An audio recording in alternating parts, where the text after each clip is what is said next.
Capítulo 2. El poder de la gracia.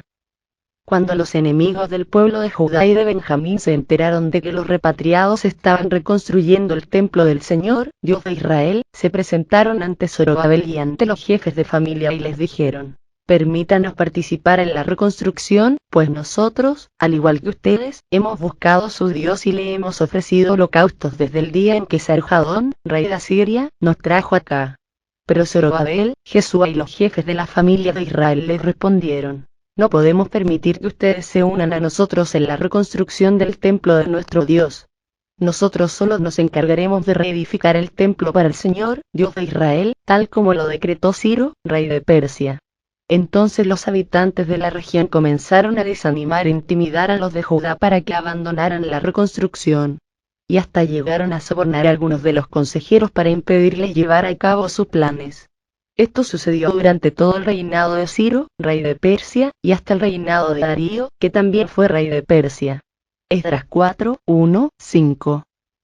En este capítulo quisiera compartir con usted un mensaje acerca de la gracia que mueve montañas. Comencemos nuestro estudio del poder de la gracia examinando esta escena del libro de Esdras en el Antiguo Testamento. Aquí encontramos a las dos tribus de Judá y Benjamín, quienes habían recibido permiso de Ciro, rey de Persia, para construir un templo al Señor. Cuando los samaritanos oyeron lo que estaba ocurriendo, vinieron a Zorobabel el gobernador, y a los otros líderes del pueblo, y les pidieron permiso para trabajar con ellos levantando o construyendo el templo, por cuanto ellos, según sus palabras, también adoraban al mismo Dios. Cuando usted verifica si era cierto que ellos también adoraban al Dios de Israel, descubre que la afirmación era correcta, pero que lo hacían con una razón incorrecta. Adoraban a Dios porque se les enseñó que lo hicieran para mantener sus campos libres del mal. Ellos no eran israelitas, sino unos asirios que simplemente agregaron el Dios de Israel a la lista de los muchos dioses que adoraban. Mientras honraban a Jehová, el único y verdadero Dios, también conservaban y adoraban a sus falsos dioses e ídolos. Puesto que los israelitas eran bien conscientes de este hecho, no le permitieron a los samaritanos, sus enemigos de mucho tiempo atrás, participar con ellos en la construcción del templo al Señor. Cuando los samaritanos lo oyeron, se enojaron de tal manera que empezaron a hacer todo lo que estaba a su alcance para hostigar y causarle problemas al pueblo de Israel, a fin de frustrar sus planes y propósitos. ¿Cuál debía ser la reacción de los hombres de Dios ante este tipo de oposición y persecución? Creo que la respuesta a esta pregunta contiene la clave para disfrutar la vida de gracia que Dios desea para sus hijos. Si usted y yo pensamos que podemos hacer cualquier cosa para Dios sin acarrearnos problemas, estamos equivocados. Jesús nos advirtió que en esta vida tendríamos aflicción, Juan 16, 33, RVR 60. Dijo que si él mismo fue odiado y perseguido, nosotros, sin duda alguna, lo seríamos también, porque somos suyos, Juan 15, 18, 20. Sabemos que no podemos avanzar por la vida sobre esta tierra, sin encontrar algún tipo de problema. Y con frecuencia son los problemas los que originan frustración, y hacen que nuestra vida sea desgraciada e infeliz. Con frecuencia les sucede a las personas que vienen por primera vez al Señor, pronto empiezan a ser atacadas de maneras totalmente diferentes a las que experimentaron durante su vida sin Cristo. Muchas veces no entienden lo que les ocurre ni por qué. Si no reciben una instrucción apropiada en esta área, su perplejidad y frustración pueden hacerlos desmayar y caer. Debemos recordar que el diablo no se cruza de brazos ni permite que conquistemos nuevos terrenos, sino ponernos resistencia. En cualquier momento que empecemos a progresar edificando del reino de Dios, el enemigo vendrá a atacarnos. Muchas veces se comete el error que yo cometí al comienzo de mi vida cristiana. Tratar de utilizar la fe para llegar a un lugar de total libertad o carente de problemas. Estoy segura de que usted ya sabe que las cosas no funcionan de esa manera. El propósito de la fe no es mantenernos libres de problemas siempre. Es llevarnos a través de los problemas. Si nunca tuviéramos problemas no necesitaríamos tener fe. Ahora, decir esto no significa que solo debemos esperar problemas, o que debemos aceptarlos como una forma de vida. Según nuestra experiencia personal, mi esposo Brave y yo vivimos una tremenda suma de victorias. Esto se debe a que hemos aprendido a defender nuestro territorio, y a expulsar al diablo de nuestra propiedad, a sacarlo de las diferentes áreas de nuestra vida. Aprender a estar firmes durante los tiempos de dificultad es una de las mejores maneras de lograrlo. Cuando usted ha ganado una victoria sobre el enemigo, tiene que estar preparado para defenderla. Con frecuencia le digo a la gente durante mis seminarios que ser un cristiano victorioso es un trabajo de tiempo completo. Una tarea que nunca termina. Requiere que estemos continuamente alertas.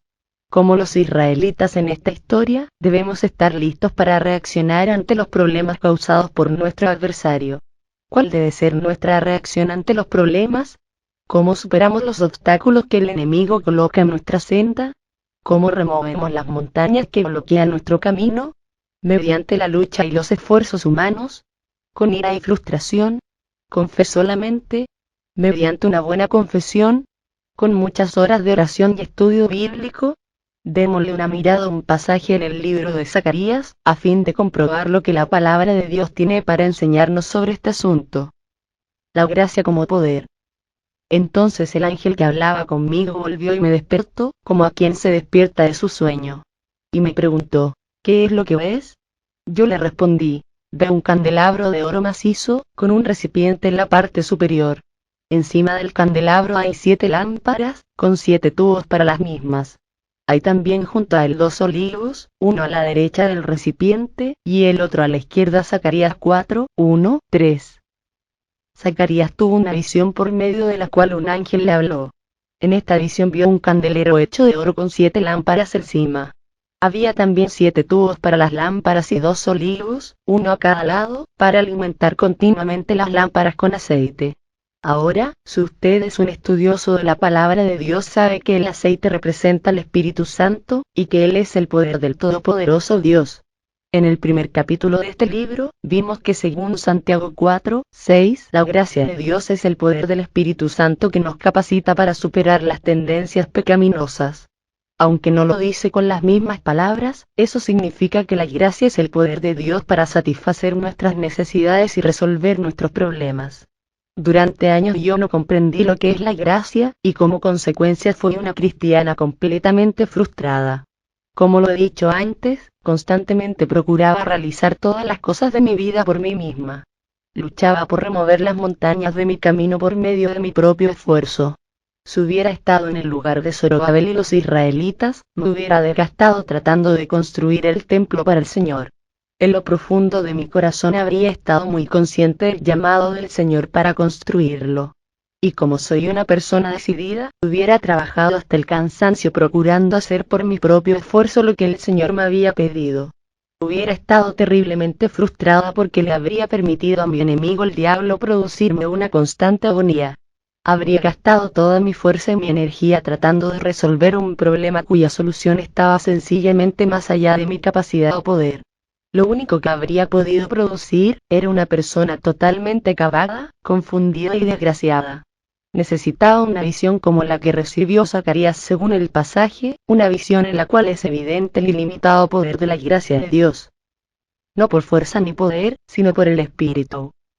Le pregunté entonces al ángel que hablaba conmigo, ¿qué significa todo esto, mi señor? Y el ángel me respondió, ¿acaso no sabes lo que significa? Tuve que admitir que no lo sabía. Así que el ángel me dijo, esta es la palabra del Señor para Zorobabel. No será por la fuerza ni por ningún poder, sino por mi espíritu, dice el Señor Todopoderoso. Zacarías 4, 4, 6. El Señor le habla aquí a las mismas personas que construían el templo, y de las cuales ya leímos en el libro de Esdras. Les está diciendo cómo deben reaccionar ante su frustrante situación. Les dice que su reacción ante los problemas no es depender de su propia capacidad ni de sus esfuerzos, sino del ilimitado poder del Espíritu Santo para encarar los asuntos y resolver las crisis que enfrenten. El poder de una apropiada relación con Dios. ¿Quién te crees tú, gigantesca montaña? Ante Zorobabel solo eres una llanura. Y él sacará la piedra principal entre gritos de alabanza a su belleza. Zacarías 4, 7. Los samaritanos, quienes atacaron a los israelitas mientras construían el templo del Señor, habían llegado a ser como una montaña de obstáculos, frustrándolos e impidiéndoles hacer lo que el Señor les había ordenado. Esta puede ser la situación en la cual se encuentra usted en estos precisos momentos cuando lee estas páginas. Tal vez sienta que el Señor le ha ordenado hacer algo, pero el enemigo ha puesto una montaña en su camino para frustrarlo e impedirle cumplir con la voluntad del Señor. Si es así, yo sé exactamente cómo se siente porque así solía sentirme yo. El problema es de perspectiva. Muchas veces estamos tan ocupados, quizás atrapados lidiando con nuestros adversarios, nuestro propio esfuerzo y fortaleza, que perdemos de vista la comunión con Dios. Por extraño que parezca, creo que durante los primeros años de mi ministerio pasé más tiempo con el enemigo que con Dios. Lo que quiero decir es que por pensar constantemente en el diablo, hablándole, tratando de interpretar lo que hacía, y procurando alejarlo de mi vida, enfocaba mi atención mucho más en quien me estaba causando problemas, que en aquel que tenía el poder de solucionármelos todos. Usted y yo como creyentes no estamos para mantener nuestros ojos en el enemigo y sus obras, sino en el Señor y su ilimitado poder. Es una tentación muy fuerte dejarse atrapar por el problema, empezar a racionalizar, a imaginar y a preocuparse. Cuando hacemos eso magnificamos el problema y le damos más importancia que a aquel que puede solucionarnos los problemas. En este pasaje el Señor le dice a Zacarías que si bien el problema que enfrentan los israelitas parece una montaña, realmente es una pequeña elevación. ¿Le gustaría que sus montañas se convirtieran en pequeñas tóperas? Puede ocurrir si hace lo que Dios dice aquí y mira, no los problemas, sino al Señor y su poder. Si Dios le ha ordenado hacer algo, entonces con toda certeza es su voluntad, no solo que usted comience, también que termine. Pero nunca completará la tarea encomendada por Dios, si no entiende que la gracia es el poder del Espíritu Santo. Recuerde, no es por el poder o la fuerza, sino por el Espíritu que ganamos la victoria sobre nuestro adversario. Somos vencedores por gracia mediante la fe. La fe como el medio, no como la fuente. En Efesios 2, 8, 9 dice que somos salvos por gracia, mediante la fe. Sí, necesitamos fe. Pero debemos entender que la fe no es el poder que nos salva, sino sencillamente el canal a través del cual recibimos la gracia de Dios, es decir, el poder del Espíritu Santo. En esta analogía de Zacarías, la fe es la lámpara, pero la gracia es el aceite. Podríamos tener todas las lámparas del mundo, pero si no hay aceite combustible en ellas, no tendrán la capacidad de alumbrar. En el capítulo 1 utilicé el ejemplo del ventilador eléctrico que tiene la capacidad de refrescar a una persona, pero solo si es conectado a la fuente de la energía eléctrica. Esa ilustración se puede aplicar en nuestro caminar con el Señor. Muchas veces terminamos con un montón de principios, métodos y fórmulas, pero sin ningún poder real. La razón es que todos ellos, como la fe, son solo canales a través de los cuales recibimos de Dios. Todos son buenos, y es necesario conocerlos, pero por sí solos no pueden resolver nuestros problemas. Necesitamos aprender acerca de la fe. Ella es maravillosa. La Biblia dice que sin fe es imposible agradar a Dios, Hebreos 11, 6, RVR 60. Es tan vital e importante debido a que ella es el medio por el cual recibimos de Dios todas las cosas buenas que Él quiere proveernos. Por eso es que el Señor ha utilizado los últimos años entrenando a su pueblo en la fe. Dios quiere que sus hijos pongan sus ojos y aprendan a confiar en Él para poder hacer en y a través de ellos su voluntad en la tierra. Esto mismo ocurre con la oración, la alabanza, la meditación, el estudio bíblico, la confesión, la guerra espiritual y todos los demás preceptos sobre los que hemos estado escuchando y con los cuales nos hemos comprometido. Pero en toda nuestra actividad espiritual debemos tener cuidado de no empezar a adorar, adherirnos, confiar y depender de estas cosas, en lugar de confiar y depender del Señor. Podemos llegar a adorar el tiempo de oración, el estudio bíblico, la confesión, la meditación, la alabanza y las buenas obras. Es posible desarrollar fe en nuestra fe, y confiar más en ella que en nuestro Dios. Casi produce miedo pensar en el hecho de que existe una muy sutil diferencia entre las dos cosas. Pero lo que debemos recordar es que, tan buenas como pueden ser estas cosas, son solo canales para recibir del Señor. Como el ventilador de nuestra ilustración, no es de ninguna utilidad para nosotros, a menos que lo conectemos a la fuente del poder divino. Conéctese. Amado hermano, permítame decirle que si usted es un cristiano que se siente frustrado y confuso se debe a que no está conectado. Si usted lo está, si tiene paz en su interior, entonces sabe que no es por la fuerza o el poder, sino por el Espíritu del Señor. Cada vez que empiezo a sentirme frustrada, el Señor me habla al corazón, diciendo: Joyce, lo estás haciendo otra vez. ¿Qué estoy haciendo qué? Tratando de hacer yo lo que solo Él puede hacer. procurando que las cosas ocurran por mi propio esfuerzo y poder, y en el proceso la confusión y la frustración se comienzan a apoderar de mí. Estoy procurando mover montañas con mi propio esfuerzo humano en lugar de decir, gracias a la montaña. Ni la frustración ni la confusión son parte de nuestra herencia divina. Como ocurre con el ventilador de nuestra ilustración, nunca lograremos nada a menos que estemos conectados a la fuente del poder divino. ¿Cómo podemos permanecer conectados? Mediante una relación personal con el Señor, la cual requiere tiempo. No importa cuántos principios y fórmulas aprendamos, jamás tendremos ninguna victoria real y duradera en nuestra vida cristiana, sin pasar tiempo en comunión personal y privada con el Señor. La victoria no se encuentra en los métodos, sino en Dios. Si queremos vivir en victoria, tendremos que mirar más allá de las formas y las maneras para eliminar nuestras dificultades, y encontrar al Señor en el centro de nuestros problemas.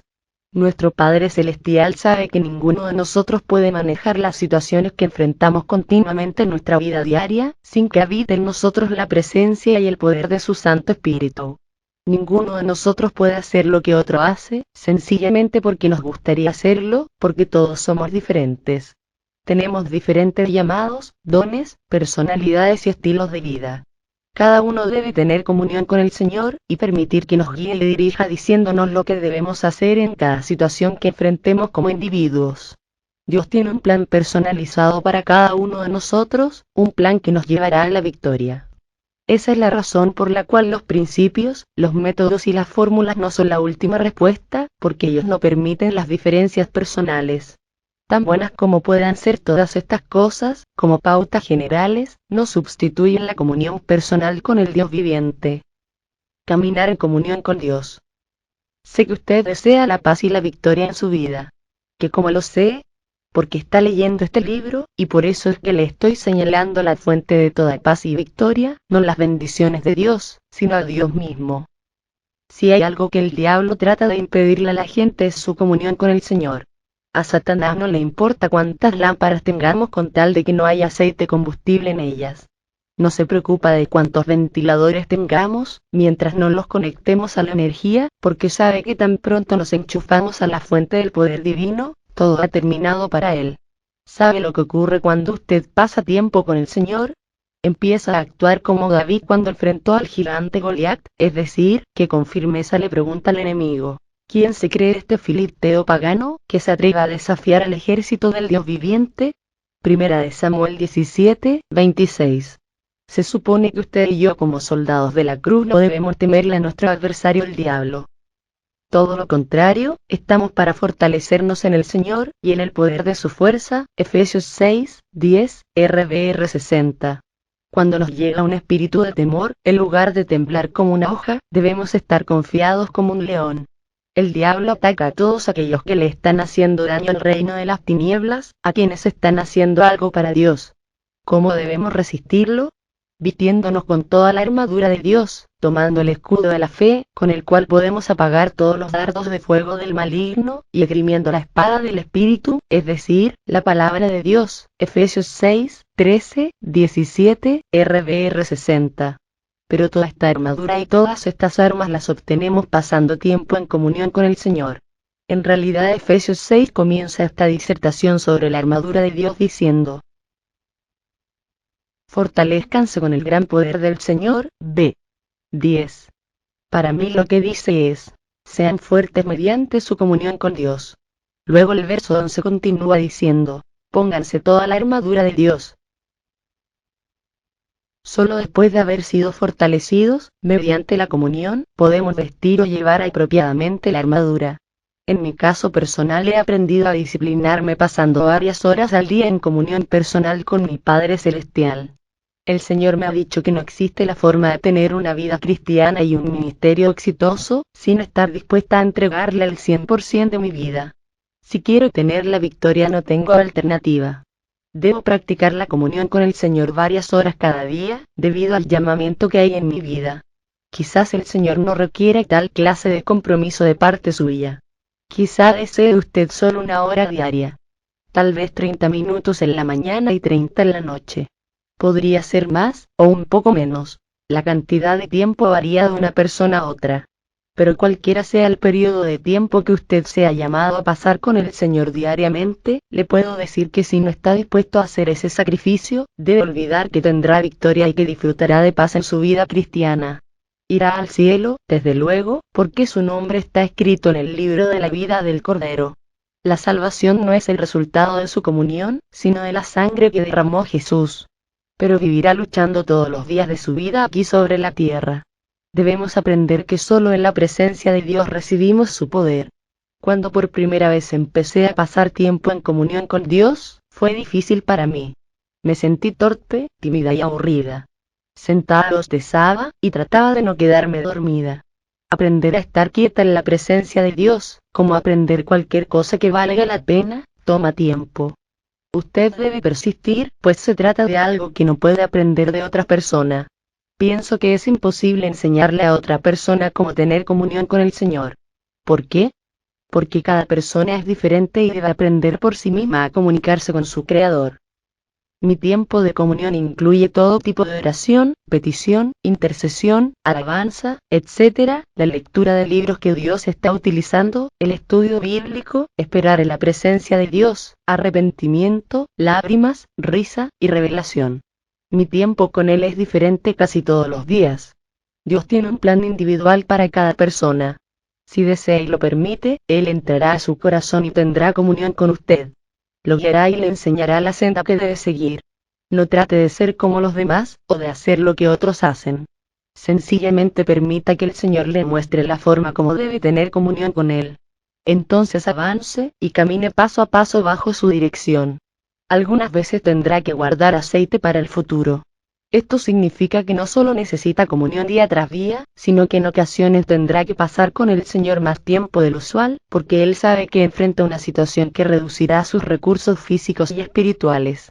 ¿Recuerda la parábola que Jesús contó acerca de las 10 vírgenes que traían sus lámparas y esperaban la llegada del esposo? 5 de ellas fueron insensatas y pusieron aceite en sus lámparas solo para el momento, pero las otras 5 fueron suficientemente sabias para traer aceite extra, en caso de que el esposo demorara. Como el esposo llegó tarde, las que habían agotado su aceite le suplicaron a las otras que les prestaran, pero éstas rehusaron hacerlo. Las insensatas tuvieron que apresurarse a comprar más aceite, y mientras tanto fueron excluidas de la fiesta de bodas, ver Mateo 25, 1, 12. ¿No es así como obramos algunos de nosotros? No trabajamos ni tomamos tiempo a fin de prepararnos para lo que viene. Corremos en busca de aceite y tratamos de tomar prestado de quienes tienen algo extra. El Señor permitirá que lo hagamos por algún tiempo, pero tarde o temprano, cada uno de nosotros tendrá que aprender a almacenar reservas de aceite para ocasiones futuras. Si usted sacrifica 15 o 20 minutos de sueño en la mañana con el fin de madrugar y buscar su rostro, Dios honrará y recompensará ese sacrificio. Si está dispuesto a apagar el televisor 30 minutos en la noche, y a pasar ese tiempo en comunión con el Señor, será ricamente recompensado. Como hay ocasiones cuando la dura labor, o una situación de prueba y dificultad agotan todas sus reservas, usted necesita un tiempo extra para reponer las fuerzas que ya utilizó. Eso no significa que nunca pueda divertirse, o que estará sentado en una habitación con Dios todo el tiempo. Él es un Padre amoroso. Él quiere que sus hijos tengan una vida abundante y de regocijo. No querrá de usted más de lo que puede dar. Él no es un ogro que quiere hacerlo desgraciado. Él sabe justamente lo que usted necesita para que viva una vida de abundante regocijo y victoriosa. Y también sabe que ésta se logra no a través de los métodos, sino por la comunión con Él. Aprenda a seguir y obedecer con rapidez los impulsos e insinuaciones del Espíritu Santo. Pase tiempo en privado con Él antes de salir a sus actividades públicas. Tenga comunión con Dios para que sea estable mientras enfrenta los acontecimientos de la vida diaria. No con esfuerzo, sino con el Espíritu. El diablo quiere que usted y yo creamos que podemos comprar la gracia de Dios. La gracia de Dios no está en venta, pues su misma definición, favor inmerecido, indica que es un regalo. La gracia no se puede comprar con oración, buenas obras, lectura bíblica o las ofrendas. No se puede comprar leyendo, memorizando o confesando las Escrituras. Ni siquiera con la fe puede ser comprada. La gracia de Dios no se compra, se recibe. Antes de que el Señor me tomara y comenzara a cambiar, yo era terrible. No tenía en mí el fruto del Espíritu. Todo lo contrario manifestaba el fruto de la carne. Era impaciente, cortante, brusca, grosera, egoísta, egocéntrica, codiciosa, de malos modales, etc. Y aunque ahora soy salva, bautizada con el Espíritu Santo, amo a Dios y deseo servirle con todo mi corazón, si no pasara tiempo con el Señor cada día, como en efecto lo hago, todavía actuaría en la forma como solía hacerlo. Los cristianos debemos aprender la triste verdad de que solo la experiencia de nuestra salvación no nos hace actuar mejor que antes. Debemos renovar nuestra mente con la palabra de Dios, y pasar tiempo en comunión con el Espíritu Santo. Si queremos mejorar nuestro comportamiento debemos estar conectados con el Espíritu del Dios vivo. Esta es la lección que el Señor me enseñó para mi propia vida y ministerio. Si quiero alumbrar debo estar conectada a la energía eléctrica. Después de muchos años de luchas como cristiana y predicadora, llegó a ser claro en mi mente que no es por la fuerza o el poder que debo vivir, sino por el Espíritu del Señor. El éxito en mi vida y ministerio no depende de mis esfuerzos, sino de la presencia y el poder de aquel que vive su vida y obra a través de mí. Gálatas 2, 20, RVR 60. Cuando en una reunión me paro frente a la audiencia, especialmente frente a personas de diferentes iglesias y denominaciones, sé que no importa cuánto estudie y me prepare, pues no tengo el poder para predicarles la palabra del Señor por mí misma. Tengo que depender totalmente de la gracia del Señor, dejando todo en sus manos, permitiéndole que haga en mí y a través de mí, lo que yo no puedo hacer por mí misma. Por supuesto que estudio y me preparo, pero, aún eso puede fallar si Él no se manifiesta. A veces en nuestro celo por servir al Señor hacemos mucho. Sé que ha habido ocasiones cuando yo estaba realmente muy bien preparada. Había estudiado y orado por muchas horas de tal forma que tenía todo listo dentro de mí. Por eso es que a menudo, a pesar de toda nuestra actividad, nada ocurre. Aún, cuando Dios se manifiesta y obra a través de nosotros, a veces no somos gratos con Él porque pensamos que hemos logrado los resultados por nuestro propio esfuerzo. ¿Un obrero o un creyente? Ahora bien, cuando alguien trabaja, no se le toma en cuenta el salario como un favor sino como una deuda. Sin embargo, al que no trabaja, sino que cree en el que justifica al malvado, se le toma en cuenta la fe como justicia. Romanos 4, 4, 5. Si usted y yo sacamos tiempo para leer la Biblia, orar, meditar, confesar de manera positiva, o aún estar con el Señor, en un esfuerzo por lograr algo, entonces nuestra comunión con Él no es por gracia, sino por obras. Aun cuando operemos con los métodos correctos, debemos ser muy cuidadosos de que nuestras motivaciones sean puras. No caigamos en la trampa de pensar que merecemos alguna cosa del Señor. De acuerdo con la Biblia, solo merecemos la muerte y el castigo eterno. ¿Por qué? Porque a los ojos de Dios todas nuestras justicias, cada cosa buena que pudiéramos haber hecho, es como un trapo de inmundicia. Ver Isaías 64, 6, RVR 60. Debemos mirar nuestra justicia y compararla con la justicia del Dios Todopoderoso. Si hacemos lo anterior, en lugar de comparar nuestra justicia con la injusticia de los demás, nos veremos tal como somos realmente. Ahora bien, no estoy hablando de sentirnos mal con nosotros mismos. Hablo de ser consciente de lo que somos en Cristo Jesús, independientemente de nuestras obras o esfuerzos. Como ministra, no merezco disfrutar la unción del Señor sobre mi vida y ministerio, solo porque paso tiempo con Él diariamente.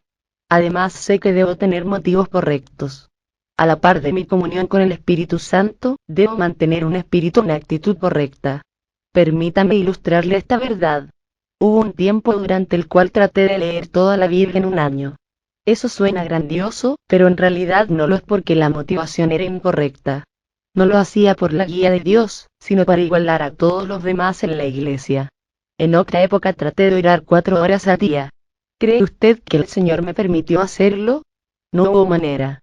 Cada vez que empezaba a orar me dormía, o se me agotaban las peticiones por las cuales quería orar. ¿Sabe por qué el Señor no me permitió orar ese número de horas?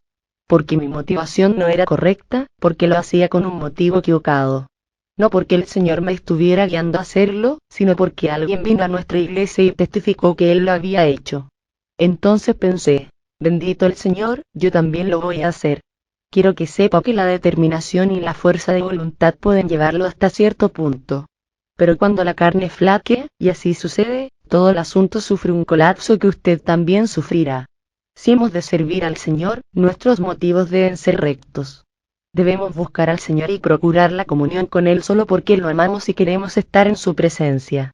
Cuando llegamos al punto de pensar que merecemos alguna cosa porque estamos haciendo algo para Dios, sea lo que sea, aun pasando tiempo en comunión con Él, estamos siguiendo un método más que al Espíritu. He aprendido a no prepararme más de la cuenta para las conferencias. Estudio y oro en la medida que la unción del Señor se mantiene sobre mí para hacerlo. He aprendido a terminar cuando ella cesa.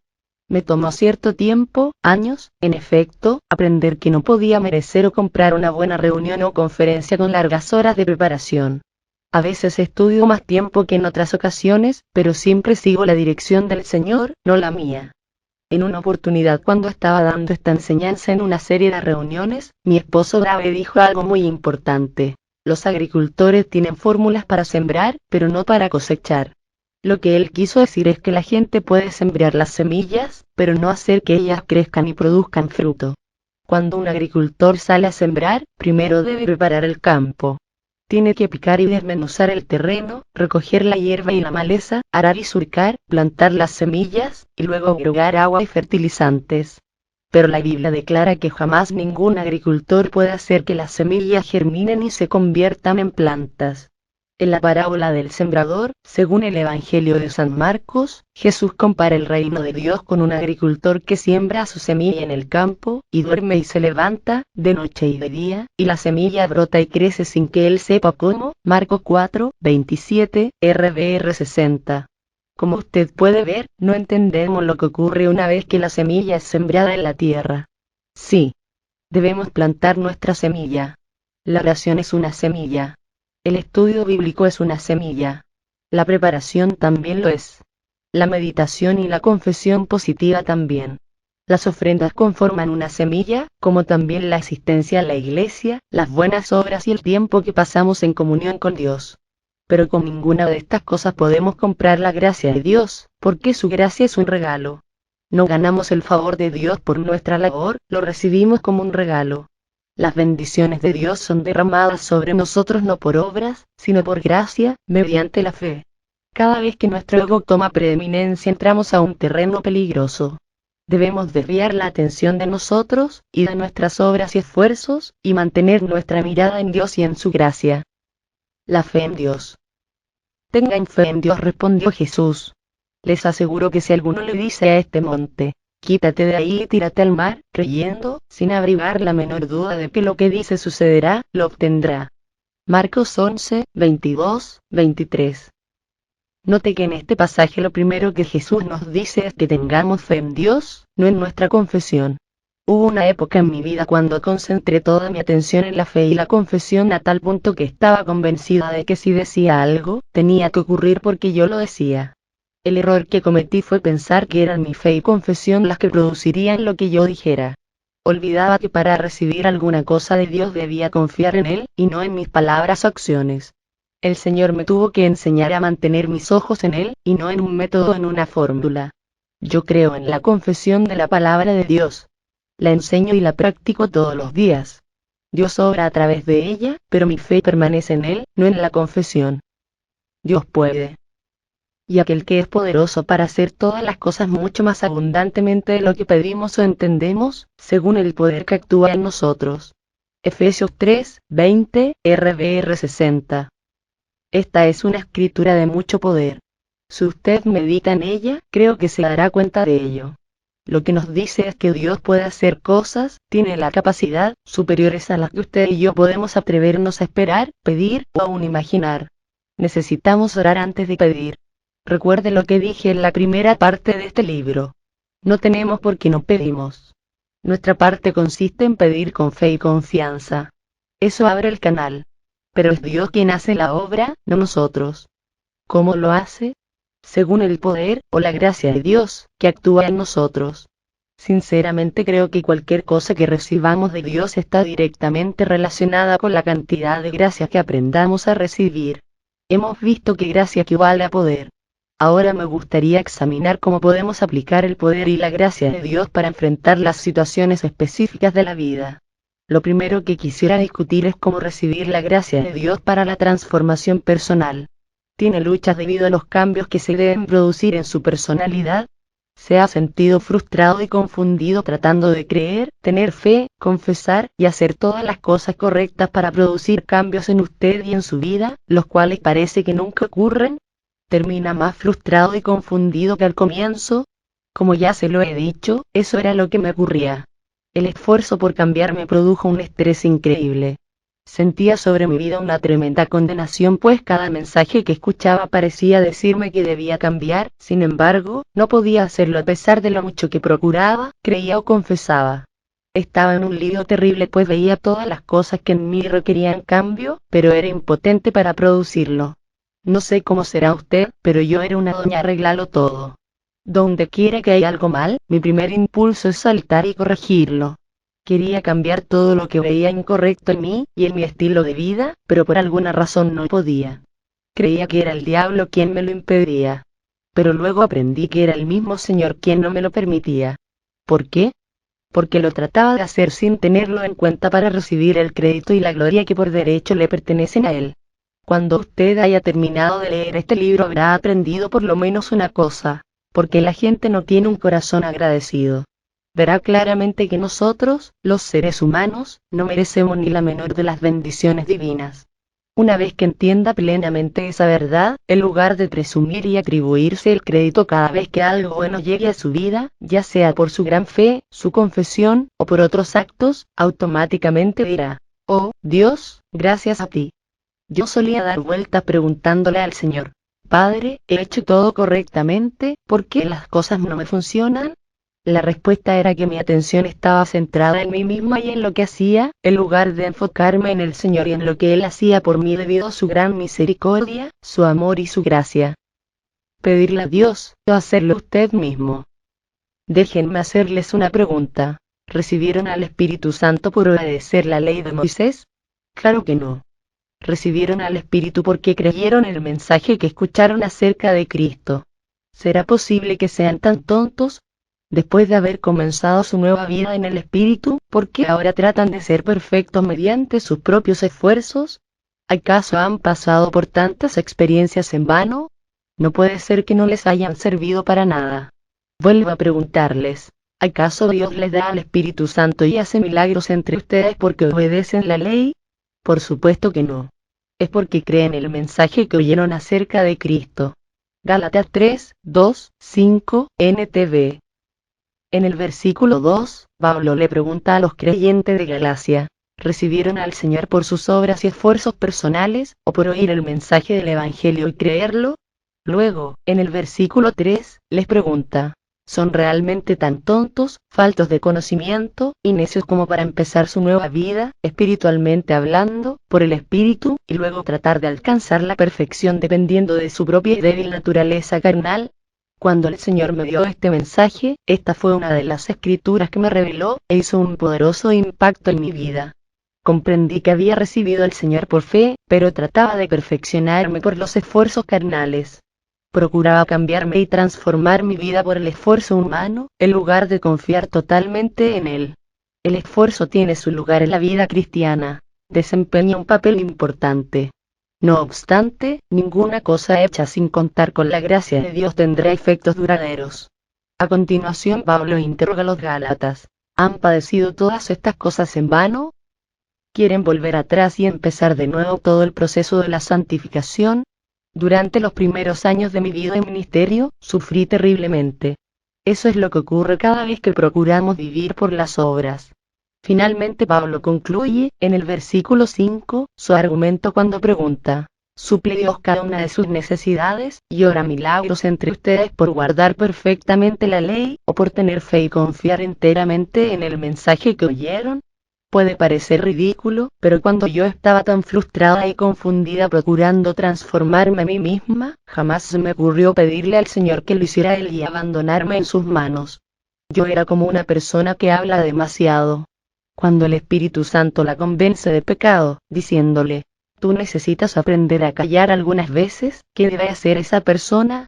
En vez de discutir o inventar excusas debe decir: tienes razón, Señor. Yo hablo demasiado. Tú me conoces, Padre. Mi boca ha estado sin control por mucho tiempo. Creo que no hay ninguna esperanza de controlarla sin tu ayuda. Por favor, ayúdame, porque de otra manera estoy condenado a fallar otra vez. El Señor tiene que ser nuestra fuente y nuestro proveedor. Esto es algo que tuve que aprender a la fuerza. Aunque sabía que necesitaba muchos cambios en mi vida, nunca se me ocurrió pensar que Dios era el único que podía realizarlos. No sabía lo suficiente para postrarme ante el Señor sistemáticamente, diciéndole: Padre, he perdido el control y no puedo hacer nada al respecto.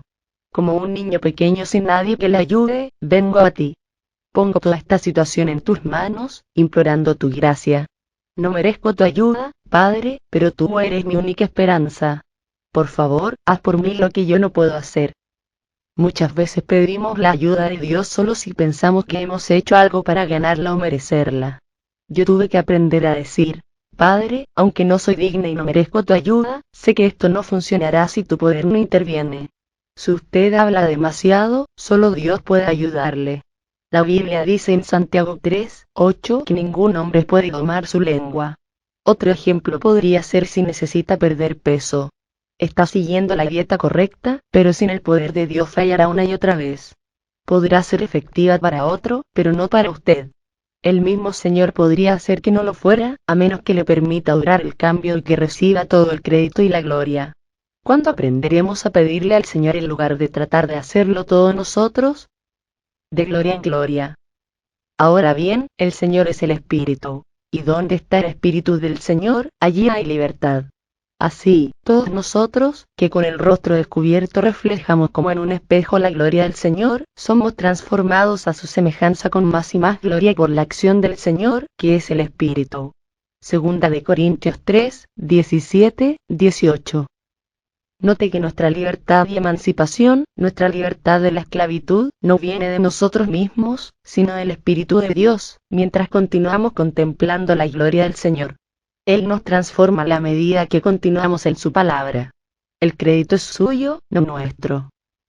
La obra es del Señor. Estoy convencido de esto. El que comenzó tan buena obra en ustedes la irá perfeccionando hasta el día de Cristo Jesús. Filipenses 1:6. Es Dios quien ha comenzado esta buena obra en nosotros. Él la comenzó y la terminará. Está obrando en nosotros en este mismo momento, desarrollando, perfeccionando y llevando a plena realización la buena obra que ha iniciado. Podemos descansar sabiendo que Él es el único que puede hacerlo. La presión sobre nosotros se acaba porque la obra es del Señor, no nuestra. Creo que esta verdad nos hace entrar al reposo de Dios. Y una vez que tenemos su reposo y su paz, también podemos entrar en su gozo. Mirar a Jesús, no a nosotros mismos. Fijemos la mirada en Jesús, el iniciador y perfeccionador de nuestra fe, quien por el gozo que le esperaba, soportó la cruz, menospreciando la vergüenza que ella significaba, y ahora está sentado a la derecha del trono de Dios. Hebreos 12:2. Quiero animarlo a quitar la mirada de sí mismo y de sus problemas, y ponerla en Jesús y su poder. Como Él ya conoce lo que está mal en usted, está deseoso y listo para efectuar los cambios que necesita, además de producir madurez y perfección a su vida. Solo tiene que pedir y confiar que en Dios lo hará. En mi caso no me atrevía a acercarme al Señor con la lista de cosas incorrectas que había en mi vida. Pensaba que por causa de estas cosas terribles y negativas el Señor no quería, o no podía, tener ninguna relación conmigo hasta que todas fueran cambiadas. Eso es lo que numerosas personas hacen en muchas ocasiones. Se alejan de Dios por causa de sus pecados, fracasos y debilidades. Cuando leen la palabra y caen bajo convicción, ponen cierta distancia entre ellos y el Señor porque se sienten tan mal consigo mismos que no pueden estar en su presencia. Ese es un error. La palabra de Dios nos convence de pecado para que nos acerquemos a Él, no para que nos alejemos. Estoy tan agradecida con el Señor porque nunca me echó de sí por mis faltas y pecados. Todo lo contrario, se me acercó y comenzó a transformar en la persona que quiere. Todo lo que hice fue pedirle que me transforme y me santifique, y confiar que lo hace. Luego, evitar las obras de la carne y esperar en Él. Mediante la fe y la paciencia recibí las promesas, Hebreos 6:12. A Dios sea la gloria. Eviten toda clase de mal. Que Dios mismo, el Dios de paz, los santifique por completo, y conserve todo su ser espíritu, alma y cuerpo irreprochable para la venida de nuestro Señor Jesucristo. El que los llama es fiel, y así lo hará. Primera de Tesalonicenses 5, 22, 24. El versículo 22 es típico del tipo de pasajes bíblicos que solían asustarme e intimidarme. Yo leía cosas tales como absténganse, manténganse alejados del mal e instantáneamente tenía una nueva tarea en mis manos. No sabía que el Señor era mi protector y santificador. Creía que era obra mía guardarme y santificarme.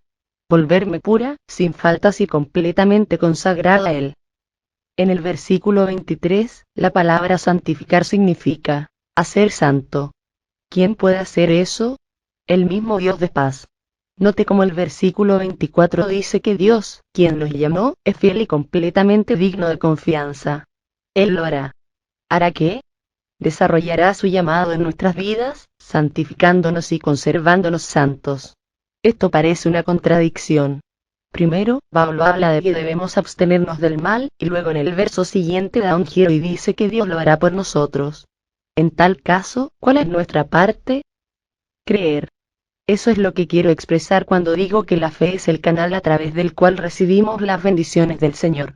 Y una de esas bendiciones es la santificación, la santidad, la pureza de mente y corazón, la consagración y preservación de nuestra alma.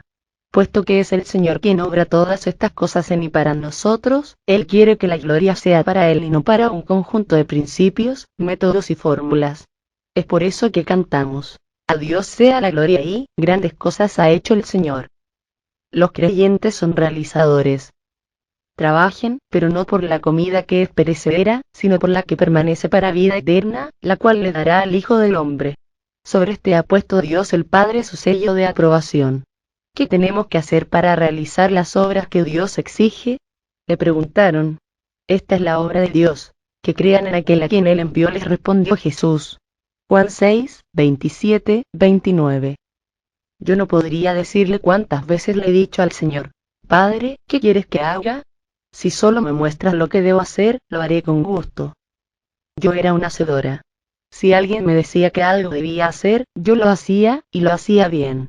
Pero cuán confusa y frustrada me sentía cuando hacía algo bien hecho y no obstante no funcionaba, o no producía los resultados esperados. ¿Qué debemos hacer para ejecutar las obras de Dios? Es lo que estas personas quisieron saber. Nadie les había dicho que tenían que hacer las obras de Dios. Esa fue idea de ellos. Dios es suficientemente grande para hacer sus propias obras. Así somos nosotros. Oímos acerca de los poderosos hechos de Dios y nuestra reacción inmediata es: Señor, muéstrame qué debo hacer para realizar estos actos. ¿Cuál fue la respuesta de Jesús para estas personas? Esta es la obra que Dios pide de ustedes, que crean. Cuando el Señor me mostró por primera vez este pasaje, pensé que me indicaría qué hacer para finalmente tener éxito ejecutando sus obras. Y en cierto sentido Él lo hizo. Él me dijo: cree. ¿Quieres decir, solo creer, Señor? Le pregunté. Sí, me respondió Él, creer. Si desea escuchar el libro completo en lista de reproducción del canal encontrará todos los capítulos del libro. Si desea descargar el libro en formato PDF en la descripción encontrará un link para descargarlo. Si te gustó este libro suscríbete al canal y recibe noticias de los libros que subimos. Dale me gusta, ayuda muchísimo y no cuesta nada.